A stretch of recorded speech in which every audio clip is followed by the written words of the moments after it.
Well, hello, everybody. I am really glad to be here with my friend Giulio. How do you say your name? Forgive me. We only know each other through text online, so I've never even tried to say your name. I didn't think of it till this moment. Yeah, I should. So my name is Giulio. Giulio. Okay, Giulio. Yes. Yes, great. My friend Giulio, who, even though I don't know how to say his name, we have connected many times. Yeah. um, and he and I are going to have just a short talk today, just because of some personal time constraints. I read the abstract to the paper you sent me, Hmm. and it's about transhumanism. That's It's right. Yeah. about transcending transhumanism, if I can say that. Is that something like Oh, that? that's Well, one way tell to me put why it. I'm wrong. Tell me why I'm right. I just give it all to me. I'd love to hear it. It sounds really interesting, and it's a topic I'm curious about because, just very, very briefly, I do think that evolution is a continuing process. Just from what we know of biological evolution, there's no such thing like we didn't put a bunch of work to get here and stop, right? Sure. It's just like the humans, whatever they are in 10,000 years, will Hmm. blah be different. and and tech has always been part of that change for all species, whether it's a hard shell or whether it's an AI assisted rocket launcher. I don't know, but yeah, you go because you're the expert on all this stuff. I'm just curious. Oh, expert is way too big a word. But so first of all, thank you for having me. So yeah, you read the abstract. And my paper was basically you know, I was talking about a 19th century Russian philosopher whose name is Nikolai Fyodorovich Fyodorov, um, who is seen by many as being some kind of forerunner to contemporary transhumanism.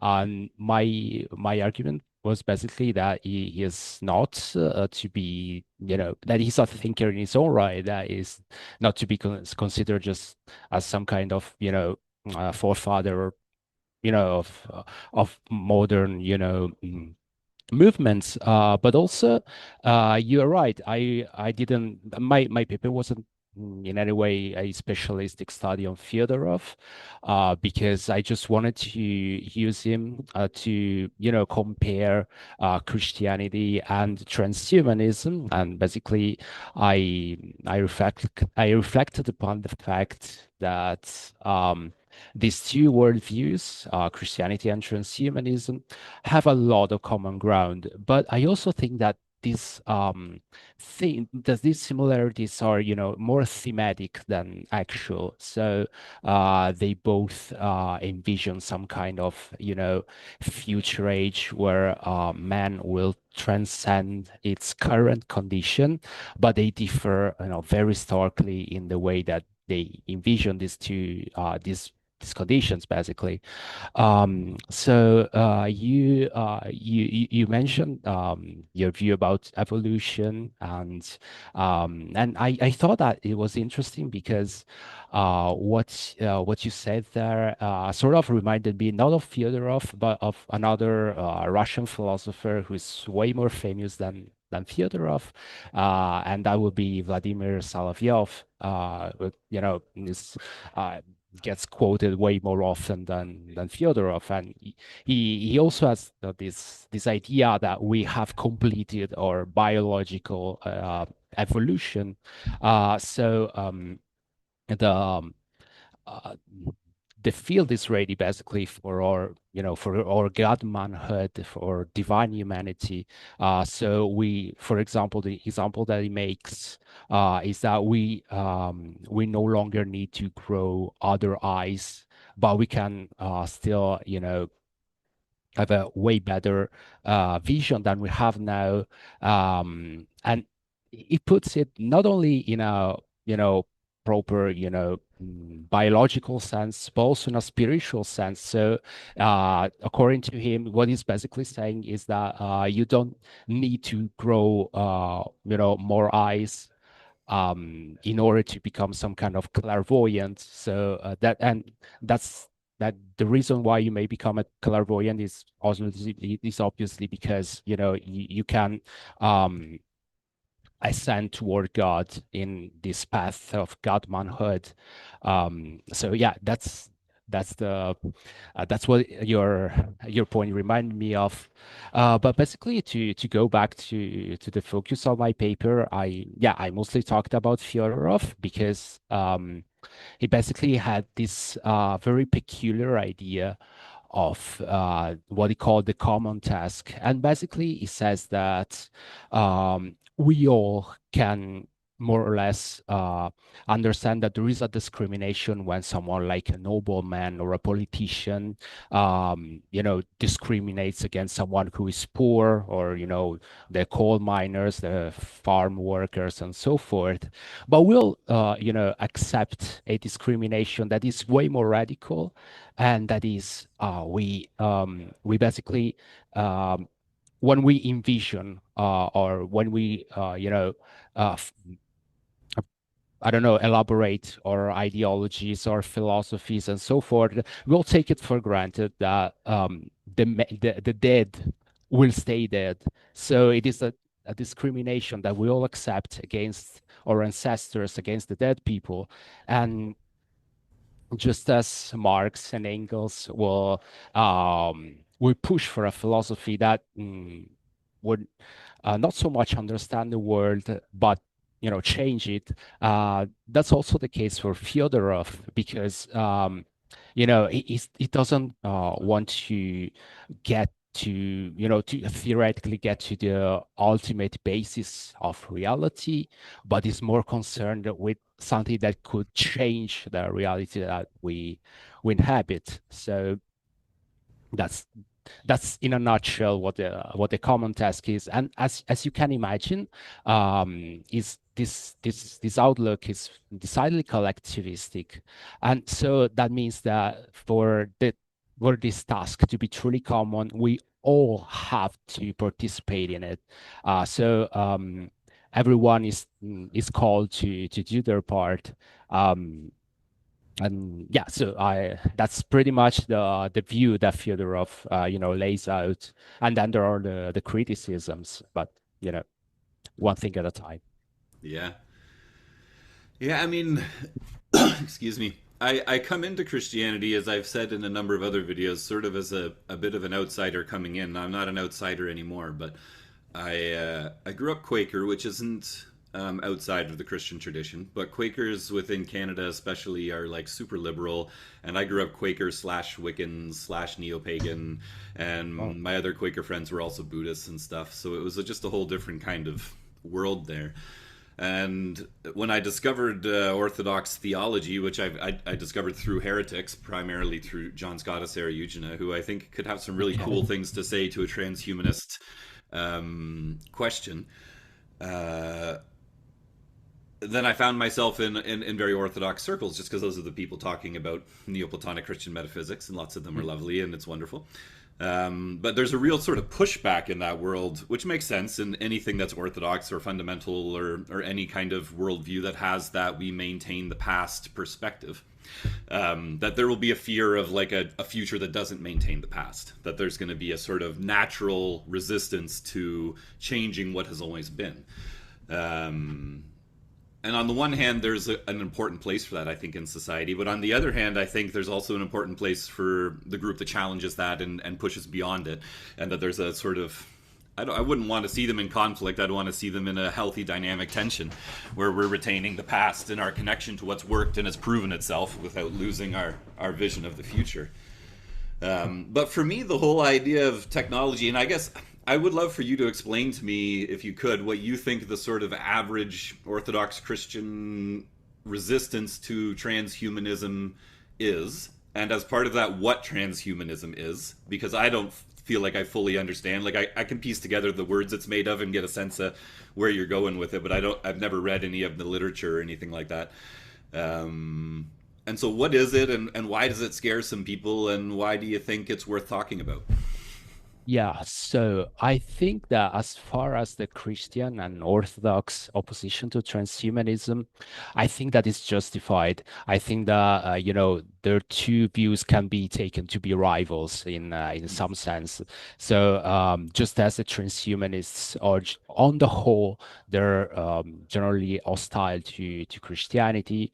Um, it makes sense that Christian will, sort of be defensive, about it. But technology is an interesting matter because on one hand, I am reminded of Berdyaev's point about it. We're talking about a 20th century existentialist philosopher who also happened to be Russian Orthodox, and he has some interesting things to say about technology and so on. And basically, he says that we all can be to borrow a term from modern to contemporary philosophy of technology. Some of us, all of us can be, technophobic only towards that technology that is already on its way, that we are seeing, that is coming into existence, but we all accept the technology that, that we're used to seeing. Um, so, in a way, there is technology may be seen as a product of human creativity, and if we are working on under the framework of Eastern Orthodox, synergism, then that is not a bad thing. Humans are called in co-creating the eschaton with God. Um, what the problem is that the machine and the consequent mechanization of human life sort of backfires when it comes to our creativity and our way of practicing it, basically. So instead of treating technology like some kind of piece of art or a new discovery or something monumental that we do, we do more something like we'll just keep us passive and inactive. So that's pretty much the point that I would that he was making.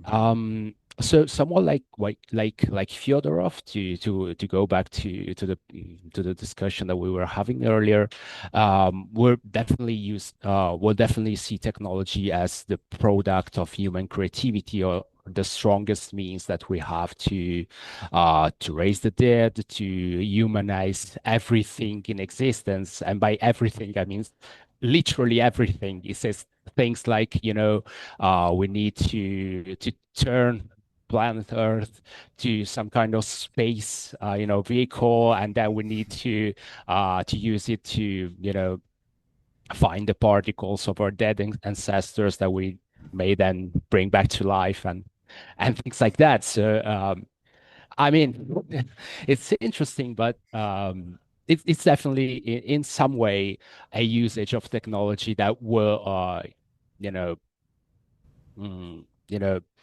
be an expression of human creativity and of the human call to bring back a new heaven, a new earth in that sense.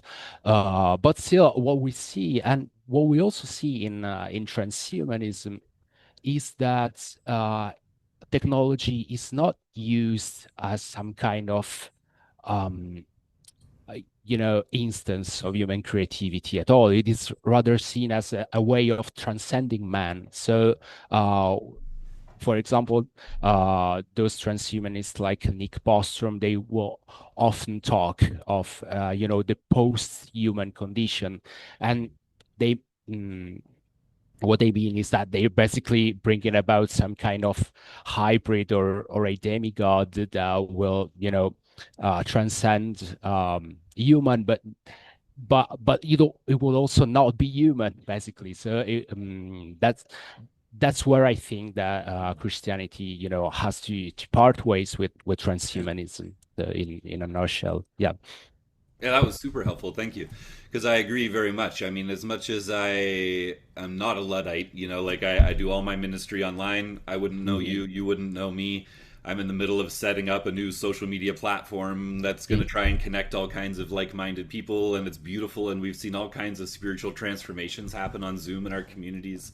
So I definitely think technology can be of huge benefit to spiritual life, to Christian life, to legitimate religious life. But the things that you were talking about then, the notion of transcending humanism, transhuman to trans, it Yeah, almost has this Gnostic kind of notion to it, the way you're describing it, where we're trapped in this flesh body and we're going to escape into some kind of, it's not exactly Gnosticism, obviously, but we're going to escape into some kind yeah, of, higher level of being, some kind of superior form. Um, and yeah, that's very different from using technology to connect people, using technology and treating it like art. And I think that was, when you said that, that really struck a chord for me because I think beauty is so important. And one of the things that science does accidentally, I think, is cut out beauty all over the place, right? Because it's trying to cut out the frivolous, and the beautiful and the frivolous are often difficult to discern yeah, sometimes, and sometimes the beauty is in the frivolity, and science cuts all that away and leaves you with something really bare bones and technical and efficient and effective, and yeah, obviously very effective, and that's its own form of beauty, but the human being is so much more than just the bare bones facts of how things work on a mechanical level, which is what science gives us such a great view into, but only does that. But if we can see our technology as something beautiful, as itself a work of art, and like to see this microphone as a work of art, to see these monitors, and I was also thinking when you were talking about some of the older patristic texts that I've read that talk about the importance of human rationality and our capacity to create things and to use tools and to make stuff. And so in a lot of the church fathers, you have this notion that like an icon, for instance, what makes it beautiful is that someone created it. It used to be ochre and berries and parchment and all these random things, and then someone came and brought them together, took the chaos, so to speak, not that I think nature's really chaos, but in the metaphor, took the chaos and organized it like, and made something gorgeous and beautiful that allows us to see God. And this screen is like an icon, and I look through it and I see you. And if we had the same reverence, I don't mean to imply that this is sacred as an icon, because it's not, because we haven't had the reverence, because it hasn't been sacredly developed over generations. But it could be, and it should be. And the other image that came to mind was I think it's even in the it's in the Didache, which is like one of our earliest Christian worship texts out there. I think it's the same, like just as old as the Gospel of Luke or something like that. I'm going off the cuff there. But in the Didache, the prayers for the bread and the wine talk about how the same idea that the seed was scattered over the face of the earth, and we gathered it together and we crushed it all up and we put it together and we baked it into one thing which we now have, and it's different and it's beautiful and it feeds us and it's what connects us to God in a way. And there's a sense in which our rationality and our capacity for technological creation is the image of God in Orthodox tradition, right? But we see, I think, from our looking back on the past, and you read Basil describing it, he says, well, a man can tame a lion with a net, even though he's weak and powerless. And we're like, oh yeah, good point, Basil. But the net is the AI, right, for Basil. It's the tech, it's the thing that separates us from the rest of the animals. It's the rationality, it's the image of God. And that's all, I don't know, I'm just rambling now, but I'd be interested to hear your thoughts on my rambles. I don't know where to begin. So basically, I agree with everything you said there.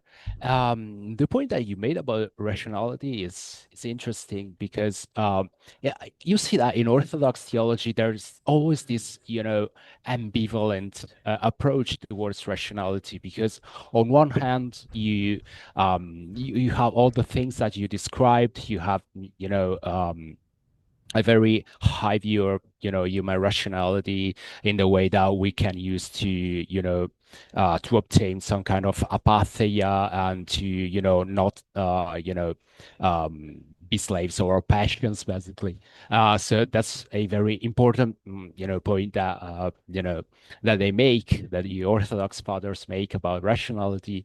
And on the other hand, you also see that they say things like, yeah, but rationality cannot, comprehend God, there is this, very high and to a degree very low, view of rationality, and in some sense, um, it may be brought into dialogue with both the rationalistic and the irrationalistic philosophies that came much later than the Cappadocians or what have you. On one hand, you will have uh, yeah, people like Hegel, just to name the heavyweights, who will basically elevate reason to the very essence of spirits, and also others who have a very who have a very high view of rationality, as if it was like some kind of higher goal, higher truth in itself, instead of of the truth being that which reason may discover, for example. And then on the other hand, to go back to the Russians, you also have authors such as Shestov, for example, who is basically strongly against the usage of rationality for philosophy. I think that he sees more as some kind of of an art akin to poetry rather than calculus, like we may be tempted to think when we approach other thinkers who are more rationalistic in their outlook.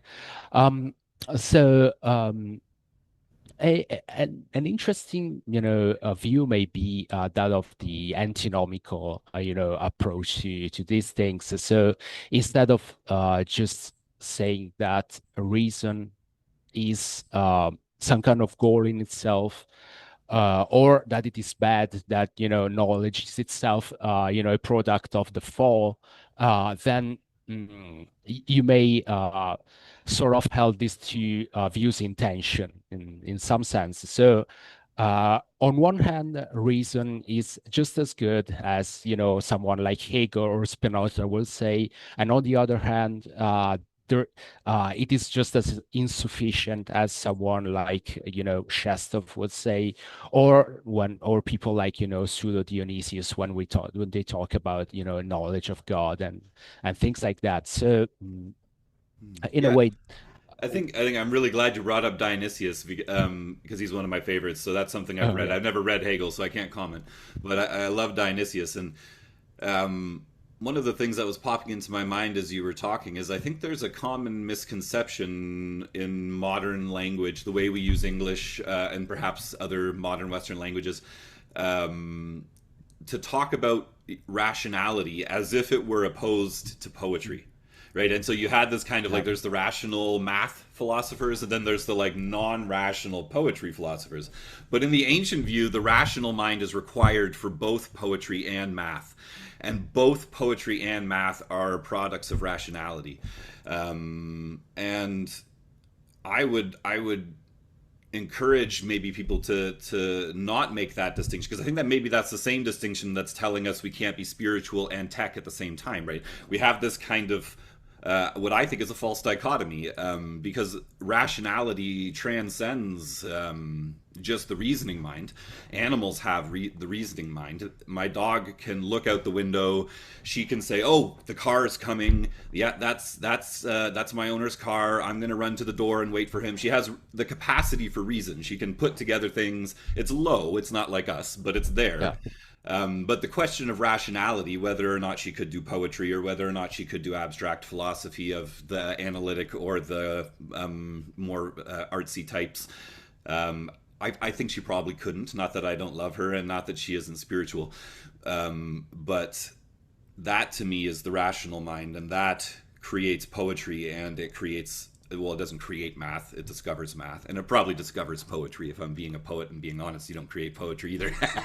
But I don't know if that made any sense to you. Oh yeah, that's the point, because maybe right now your dog cannot do that, but maybe when a new heaven and new earth will be brought about, then the story will be different. So we will see your dog, Hmm. having a dialogue with Hegel about, the fundamental nature of reality.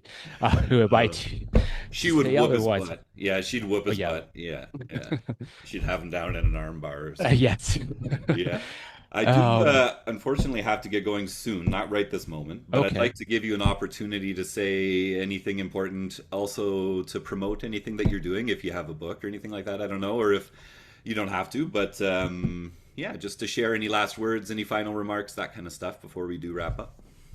So I haven't put out any books at the moment, so I cannot promote That's anything. okay. But I can just earlier I mentioned that Fyodorov gets some criticisms for his view, so I may elaborate a little bit on that very briefly. Sure, please. Um, Basically, so in my paper, I say that Bulgakov, the Hmm. very famous Orthodox theologians of the last century, um, has some admiration for him, but he also has some criticisms that are pretty damning. So, it basically says that in his view, it is not clear what the dead do while they are dead. So, is there a life after death, or do people have to be brought back to life in order to have some kind of afterlife? Even that is not really an afterlife at all. And it's interesting because in Orthodox theology, um, y- you know, the point that the saints still pray for us, even if they are departed, is carried out in full force, I think. So, um, there is, in in Fyodorov, instead, until they are brought back to life, the dead stay dead. So, in a way, you could say that if you have a more orthodox approach, then the Fyodorov's mistake is not that he's going too far, but rather that he's not going far enough. So, that's, I think, a very interesting point. And maybe if we could have a more holistic approach, even to technology or to whatever we envision for the future of mankind, uh, yeah, then I think that a theological view that could, yeah, could not do as if the dead were just dead. So I think that that is something that needs to be thought of more, more thoroughly. So yeah, that's pretty much what I want to say as my last words. So, All right. Well, that's something to chew on for sure. You've given me lots to think about. I might have to look up some YouTube videos on transhumanism or something now. I mhm. know oh, what's her name that's involved with the CAC and Richard Rohr a lot? Ilaria Ilia Delia, Ilia, Ilia yeah, Delio, yeah. Delio, yeah, Ilia Delio. Are you familiar with her work at all? Um, well, I read something, but I cannot claim to be a that familiar. But I think she's worked a lot on Teilhard de Chardin and Yeah. those others. Yeah. So, and it's interesting because earlier this year I interviewed a post-theist Jesuit priest who and he has a very high view of de Chardin and of Ilia Delio. Um, and but he doesn't argue for any kind of transhumanism or anything like that, but he has more, a panentheistic view of God. He says that he's He's up. Yeah, but he's different than the way that someone like David Bentley Howard would adopt, because I think, and you may correct me if I'm wrong, but I think that Hart never claimed to have moved beyond classical theism. I think he says that his view is more a the logical consequence of this classical theism, right? Whereas someone like Gamberini will say, no, theism as such is the problem. So, and by theism mostly means, what Heidegger will call onto-theology. So a very, you know, uh, two-tier view of God and humanity, where God is, external, is a being that is external to the cosmos. So I wonder if the differences are more terminological, or there are more, there are stronger differences in a theological outlook. But I guess Yeah. Well, we don't know for maybe more. another day we could have a chat Mm. about cosmology. The reason I had Ilya pop into my head is I did watch some of her videos a while back, and Yeah. her work with Teilhard, who I haven't read either. So all of it is Hmm. just like I only have passing knowledge of. But I liked the question of bringing modern cosmology into Hmm. Christian theology in a really meaningful way, not in just sort of like a, yes, we acknowledge science, but also we do Yeah. something different. I want it to be, I want it, Mm. I want my religion to have solar systems in it and not Okay. geocentric, you know, bubbles in the firmament or whatever. But yeah, I would love to have another chat sometime if you want. We can set one up Sure. maybe over email later. I've got to run now and record Absolutely. another chat soon with David Bentley Hart. I got Okay. asked to be on a panel last minute, and Yeah. Yeah, you um, told me. the only reason is just because I happened to be in the Facebook group and someone dropped out, so I haven't even read the book, and I'm going to show up and hope for the best. Oh, So, all things are full of God. Yeah, I haven't read that one either. Yeah, I'm yeah, more in, no, it's been on but my I'm a shelf fan of, staring yeah. at me, saying read me," but it's a big project. So, but anyway, I Yeah. better run. So, thank you so much, Julio. Okay. It's been a pleasure to chat with you face to face. Same here. Thank you. Yeah, bye. Bye.